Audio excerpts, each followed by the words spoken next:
사도행전 36번째 시간입니다. 오늘 본문은 예수님을 믿기 전에 바울을 소개합니다. 이때의 바울은 스데반의 죽음에 책임이 있고 교회가 예루살렘 밖으로 흩어지는 원인 중 하나였습니다. 바울 때문에 사랑하는 교회의 일원이 옥에 갇혔고 누군가는 바울 때문에 채찍질을 당했으며 어떤 이는 바울 때문에 생명도 잃었습니다. 교회 입장에서 바울은 비방자요, 박해자요, 폭행자였습니다. 그런데 누가는 이러한 바울을 소개하는데 주저함이 없었습니다. 바울의 과거가 바울의 발목을 잡을 수도 있었지만 누가는 과감하게 바울의 과오를 공개했습니다. 오늘은 바로 그 이유를 찾아보겠습니다. 누가의 저술 방법을 살펴 누가가 이해한 바울은 어떤 사람인지 알아보고 교회는 바울을 어떻게 바라봤는지 함께 살펴보겠습니다. 또한 이를 통해 우리의 교회는 어떠한 교회가 되어야 하며 우리는 어떤 성도로 살아야 할지 함께 살펴보겠습니다. 시간이 지나며 예수님을 직접 경험한 자들이 죽기 시작했습니다. 박해로 순교한 자도 있었고 병들어 죽은 자도 있었으며 나이 들어 죽은 자도 있었습니다. 이들이 죽자 입에서 입으로 전해진 예수님에 대한 이야기는 과장되거나 왜곡되기 시작했습니다. 특히 하나님이자 사람인 예수님은 로마 신화와 결합되며 많은 오해를 불러왔습니다. 때문에 이를 바로잡고자 붓을 든 사람이 많았습니다. 누가복음과 사도행전의 저자인 누가도 이러한 자들 중 하나입니다. 그는 누가복음 1장 1절에서 4절을 통해 우리 중에 이루어진 사실에 대하여 처음부터 목격자와 말씀에 일꾼된 자들이 전하여 준 그대로 내력을 저술하려고 붓을 든 사람이 많다 말을 하며 자신도 그 모든 일을 근원부터 자세히 미루어 살펴 데오빌로 각하에게 차례대로 써보낸다 말하였습니다. 당시에 떠도는 많은 자료들을 취합하여 가장 적합하고 합당한 내용들을 체계적으로 정리하여 책을 쓰겠다 말한 것입니다. 이러한 누가의 계획은 철저히 성경이 성취되었다는 것에 초점을 맞추었습니다. 누가복음 24장 45절에서 48절을 보면 예수님은 제자들의 마음을 열어 성경을 깨닫게 하였는데 이때 성경은 그리스도가 고난을 받고 제3일에 죽은 자 가운데서 살아날 것이 기록되었다 말하였고 또 그의 이름으로 죄사함을 받게 하는 회개가 예루살렘에서 시작하여 모든 족속에게 전파될 것이 기록되었다 말하였습니다. 여기서 그리스도가 고난을 받고 제3일에 죽은 자 가운데서 살아나는 이야기는 누가가 기록한 누가복음을 통해 소개되었고 또 예수님의 이름으로 죄사함을 받게 하는 회개가 예루살렘에서 시작하여 모든 족속에게 전파되는 내용은 사도행전을 통해 소개되었습니다. 따라서 누가가 기록한 누가복음과 사도행전은 단순히 예수님과 사도들의 활동을 소개하는 책이 아니라 예수님과 사도들을 통해 성경이 성취되었다는 것을 말하는 책들입니다. 누가는 이것을 전하기 위해 누가복음과 사도행전을 기록했습니다. 성경이 성취되었다는 것을 전하기 위해 누가는 많은 자료를 모았습니다. 이 자료들은 간접적인 자료와 직접적인 자료로 나눌 수 있습니다. 간접적인 자료는 누가가 전해 듣거나 학습을 통해 획득한 자료들입니다. 이러한 자료들은 주로 누가복음과 사도행전 전반부에 활용되었습니다. 직접적인 자료는 누가가 직접 경험하여 획득한 자료들입니다. 이 자료들은 주로 사도행전 중반부부터 활용되었습니다. 누가가 바울의 2차 전도여행부터 함께하였기에 그 이전의 자료는 간접적인 자료, 그 이외에는 직접적인 자료가 활용된 것입니다. 간접적인 자료와 직접적인 자료를 비교할 때 보다 구체적인 것은 직접적인 자료입니다. 직접 보고 경험한 자료라서 전해 듣고 배운 것보다 더 많은 것을 담고 있습니다. 하지만 누가의 직접적인 자료들은 누가복음은 물론이고 사도행전 안에서 많은 비중을 차지하지 못했습니다. 누가복음 24장과 사도행전 28장 가운데 오직 사도행전 16장 이후로만 누가의 직접적인 자료가 사용되었습니다. 더 많은 자료와 구체적인 내용을 가졌지만 간접적인 자료를 직접적인 자료보다 많이 사용했습니다. 누가의 저술 목적인 성경의 성취를 소개하는데 직접적인 자료보다 간접적인 자료가 더 필요했기 때문입니다. 누가 가진 직접적인 자료들은 대부분 바울에 관한 것들입니다. 누가는 바울의 2차 전도여행에 합류하여 3차 전도여행을 함께했고 예루살렘까지 동행하였으며 로마로 호송되는 과정에도 바울의 곁을 지켰습니다. 외롭게 옥살이를 할 때도 누가만 끝까지 바울과 함께했습니다. 때문에 바울에 대해서는 누가가 전문가입니다. 바울의 동역자로 바울의 신학을 공유했고 바울의 친구로 바울과 삶을 나눴으며 바울의 의사로 바울의 건강 상태를 알고 있었습니다. 그 누구보다 바울에 대한 방대한 자료를 가지고 있었습니다. 이때 누가는 바울의 방대한 자료를 효과적으로 사용하기 위해 두 가지 선택을 해야 했습니다. 첫째는 방대한 자료 중 어떤 자료를 선택하느냐입니다. 누가는 바울과 동행하며 그가 경험한 바울만 아니라 바울로부터 전해 들은 바울의 과거도 알게 되었습니다. 바울의 가정사는 물론이고 바울의 어린 시절과 바울이 교회를 박해하던 때, 바울이 예수님을 만나 회심하던 순간, 그리고 바울과 바나바가 함께한 1차 전도여행의 이야기도 모두 바울로부터 전해 들었습니다. 때문에 누가는 바울의 어린 시절부터 그의 죽음까지 그가 가진 많은 자료를 취사 선택해야 했습니다. 가장 효과적이고 가장 적절한 자료만 골라 사도행전을 기록해야 했던 것입니다. 둘째는 선택된 자료를 어디에 배치할지 선택하는 것입니다. 누가는 사도행전 1장 8절을 목차로 예루살렘에서 시작된 복음이 온 유대와 사마리아를 거쳐 땅끝까지 전파되는 구조로 사도행전을 구성하였습니다. 이때 예루살렘을 배경으로 한 이야기는 베드로가 중심 인물이 되고, 온 유대와 사마리아를 배경으로 한 이야기는 빌립이 중심이 되며, 땅끝까지를 배경으로 한 이야기는 바울이 중심 인물이 됩니다.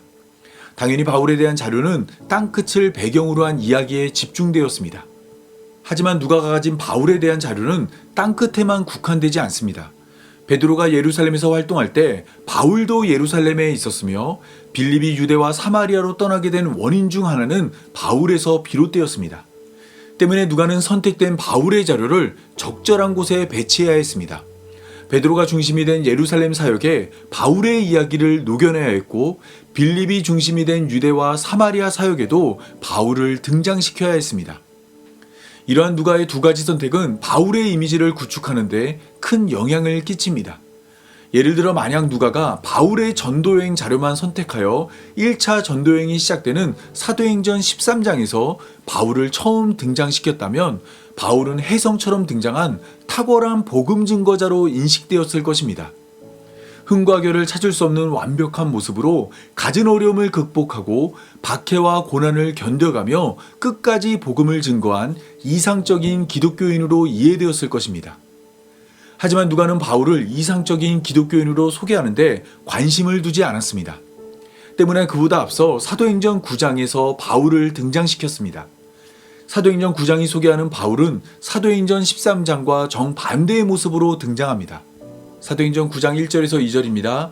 바울이 주의 제자들에 대하여 여전히 위협과 살기가 등등하여 대제사장에게 가서 다메섹 여러 회당에 가져갈 공문을 청하니, 이는 만일 그 도를 따르는 사람을 만나면 남녀를 막론하고 결박하여 예루살렘으로 잡아오려 함이라. 바울은 사울이란 이름으로 등장하여 교회를 박해했습니다. 당시의 교회는 박해로 예루살렘을 떠나야 했지만 도착한 곳에서 복음을 증거하여 교회는 유대와 사마리아로 확장되었습니다. 이 모습을 바울은 두고 볼 수 없었습니다. 그래서 그는 대제사장에게 공문을 요청했습니다. 예수님을 믿는 자들을 만나면 남녀를 막론하고 모두 체포하여 예루살렘으로 데려갈 수 있는 권한을 달라 말했습니다. 이처럼 13장과 대조되는 9장만 봐도 바울은 교회의 적이었습니다. 결코 교회와 함께할 수 없는 사람이었습니다. 그런데 누가는 이 정도에 만족하지 않았습니다. 바울을 스데반의 재판에 등장시켜 바울의 잘못을 드러냈습니다.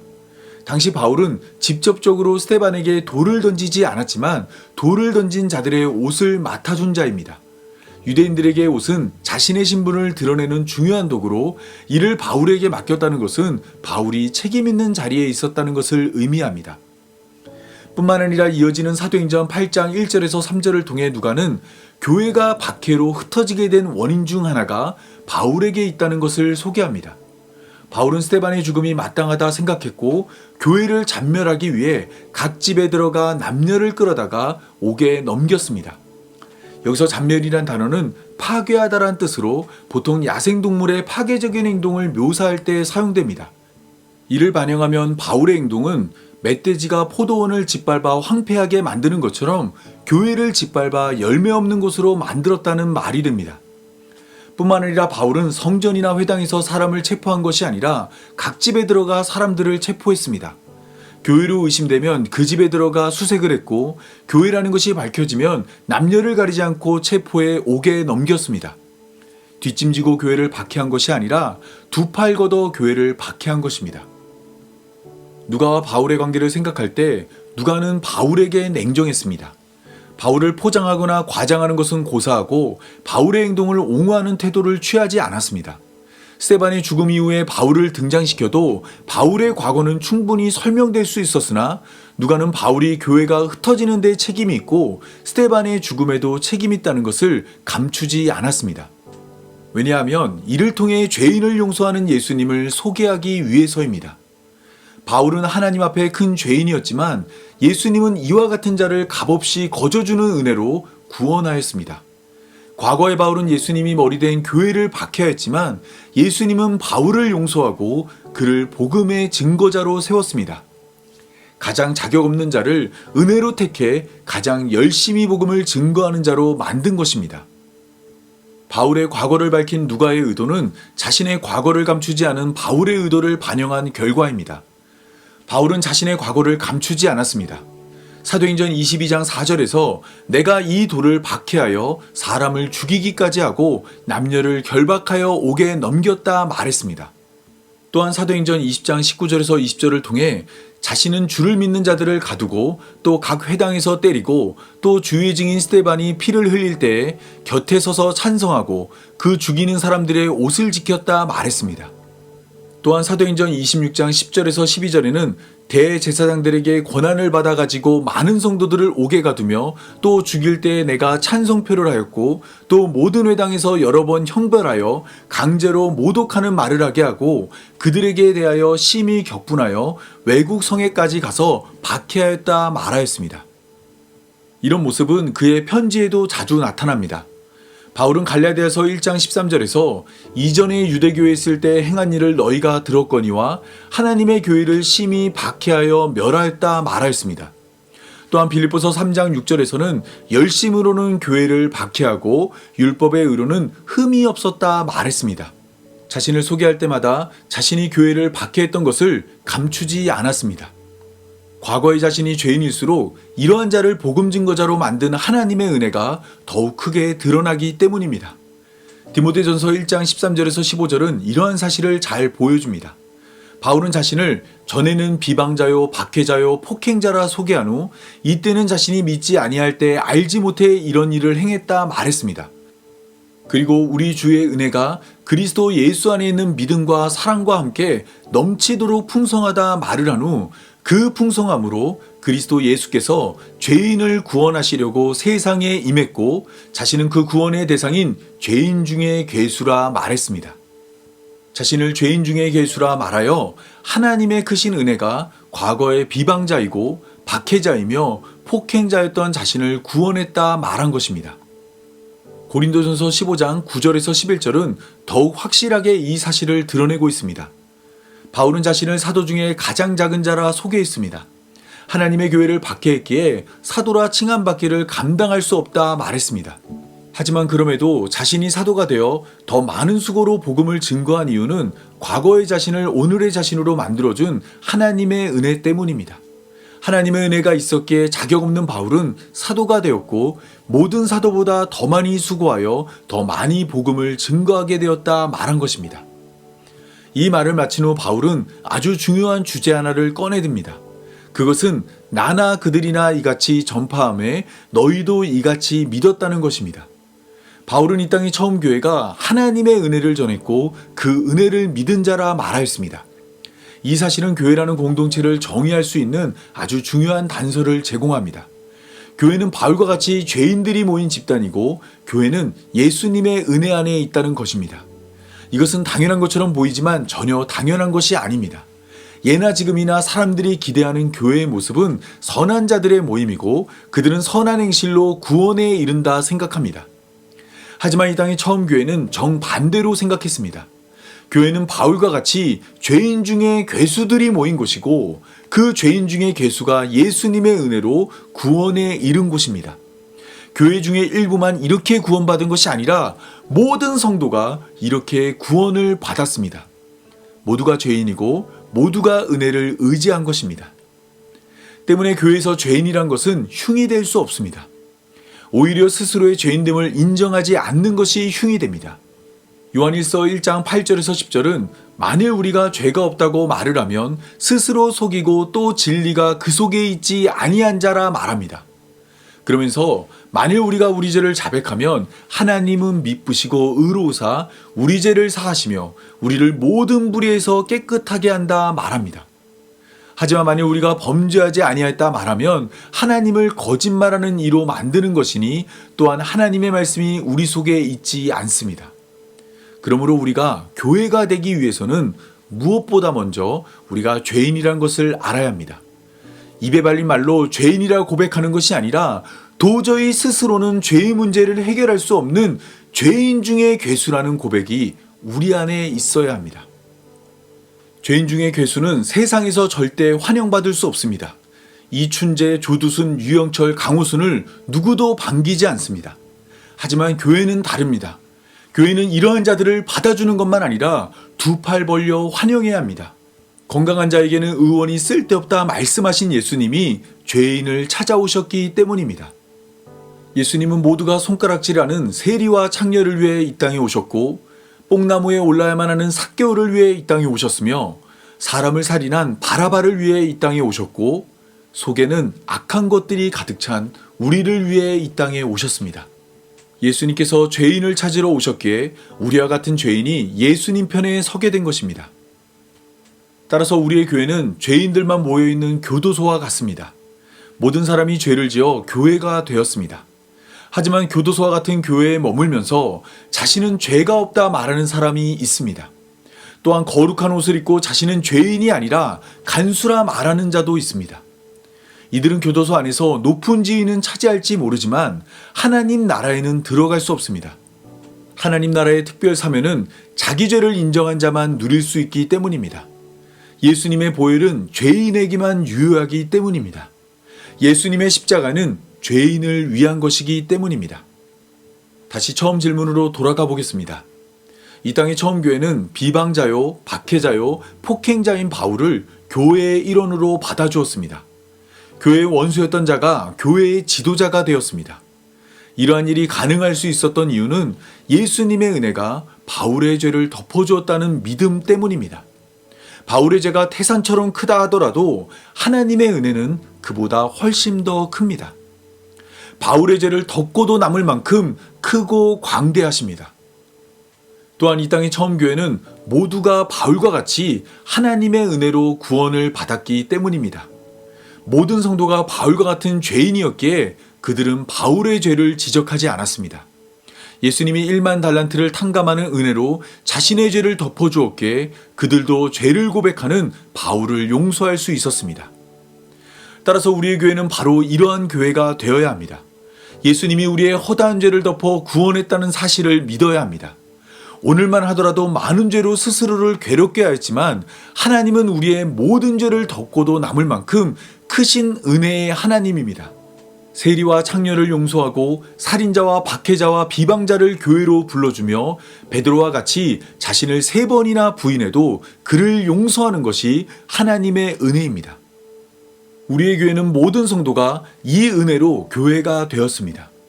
하나님의 은혜가 아니면 결코 덮을 수 없는 큰 죄를 짊어진 삶이지만 예수님이 우리의 죄값을 십자가에서 대신 지불하였습니다. 우리가 죽어야 할 자리에서 예수님이 대신 죽음으로 우리가 생명을 얻었습니다. 이 사실을 믿음으로 우리도 날마다 은혜를 베풀며 누군가를 용서하는 삶이 되길 바랍니다.